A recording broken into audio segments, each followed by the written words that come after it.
Hello guys, I am Christian Jeriel. So ngayon tuturuan ko kayong kumuha ng data management 2. So may given na po tayong x. So 2, 3, 3, 4, and 9. So una po ay kukunin po natin ang kanyang mean, median, and mode. So paano po ang pagkuha ng mean, median, and mode? So yung pagkuha po ng mean, so i-add lang po itong lahat. 2 plus 3 plus 3 plus 4 plus 9, then divide po natin sa 5. So kakalabasan po ng mean niya is 4.2. Sa median and mode naman po yung mas pinakamaraming or abundant, ito po yung 3.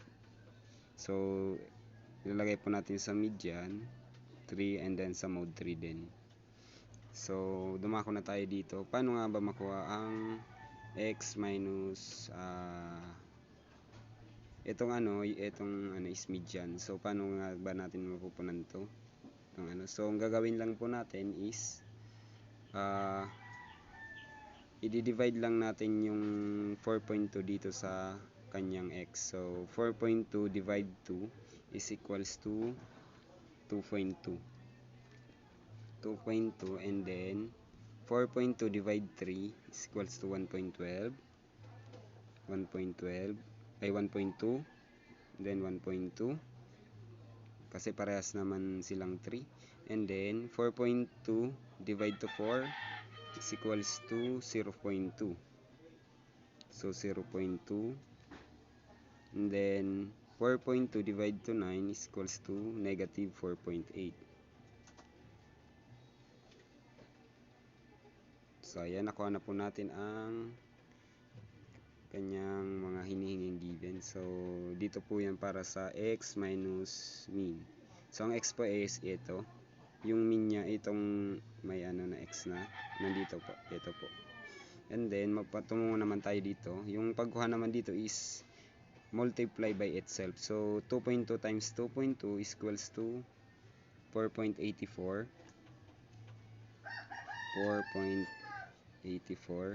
and then 1.2 times 1.2, 0.24,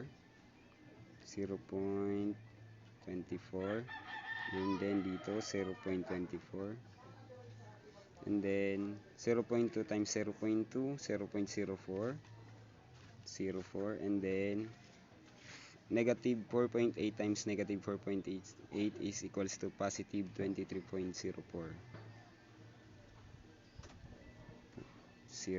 So just i-add lang po natin itong lahat para makuha po natin ito.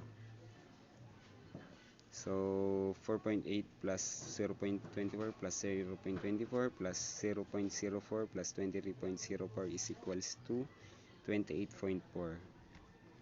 So 28.4. So pagkatapos niya, kukunin natin yung range niya. So paano pagkuha ng range? So 9 minus 2 lang naman.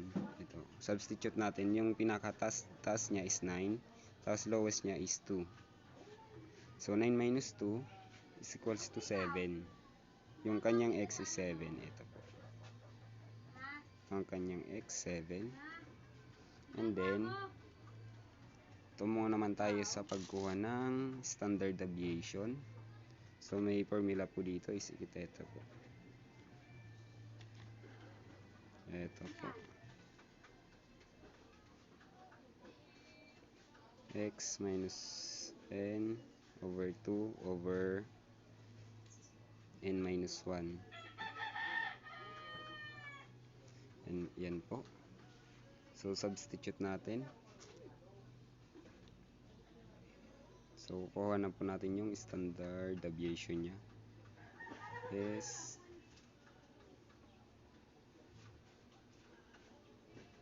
equals to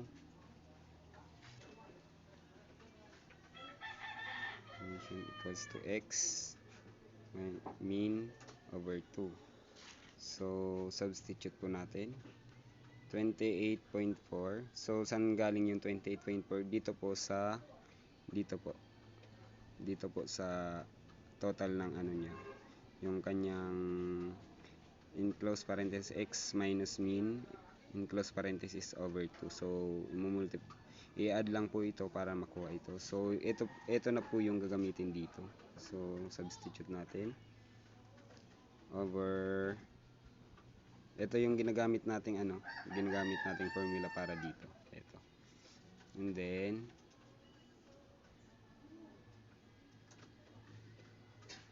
over n minus 1. So substitute 28.4. So ang n niya po is dito po. Bibilangin niyo lang po ito. 1, 2, 3, 4 and 5. So 5 po ang kanyang n. 5 minus 1. So equals to 28.4 divide to 4. So equals to, ang SD niya po ay, ito na po yung kanyang standard deviation is 7.1.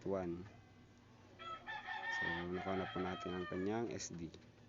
So paano naman po natin makukuha ang kanyang variation? So ang variation po, ito po yung gagamitin nating formula. Ito po. So gagawin lang po is square root lang po. Standard deviation is variation. So square root of 7.1 is equals to 2.664. Yan po. Ito na po kanyang standard deviation. Nakuha na rin po natin yung kanyang x sa range. And then kuha na po natin ang kanyang mean, median, and mode. So ayan na po, napunahan na po natin. Yan po. Yan lamang po at maraming salamat. Sana makatulong.